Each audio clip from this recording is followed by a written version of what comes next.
आहे. अर्चना रील्स वगैरे बनवते इथं बघू शकताय. तर म्हटलं चला ठीक आहे, घे रील्स बनवून 2-3, कारण की खूप छान आहे वातावरण. म्हटलं बनव रील्स, 2-3 रील्स बनवते येते आता. तिचे रील्स झाल्यावर जाऊ आपण घरी. तर चला भेटू घरी गेल्यावर. तर बघा इकडं अर्चना बसली, आम्हाला रिक्षाच भेटायला नाही.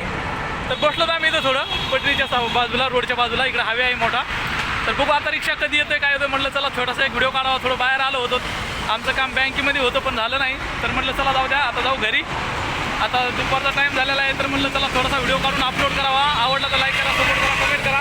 आपला व्हिडिओ करून मला कमेंट करून सांगा. खूप छान आहे, खूप थंड आहे राहू इथं. वातावरण खूप थंड आहे, खूप छान वाटतं खरंच. तेव्हा खूप थंड वातावरण आहे. तुम्हाला बॅक कॅमेऱ्याने बघायला मिळेलच. तर आजच्या आपल्या व्हिडिओमध्ये बघू शकता. कसली भाजी तुम्ही कमेंट करून सांगा.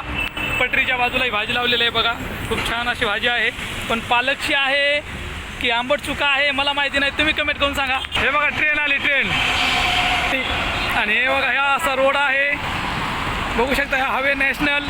आपण थोडं बाहेर आलो होतं, आमचं काम होतं पण आमचं काम नाही झालं.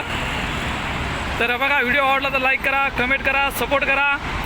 आणि ज्यांनी कोणी हा नजारा बघितला असेल तर कमेंट करून नक्की सांगा की हे कुठं आहे. आम्ही सांगणार नाही तुम्हाला, तुम्ही सांगा हा कुठला रोड आहे आणि कुठं आहे. रोड आहे मित्रांनो. एक रिक्षा लागेल आम्हाला घरी जायला. 1 तास झाला आम्ही थांबलो तिथं रोडवरती.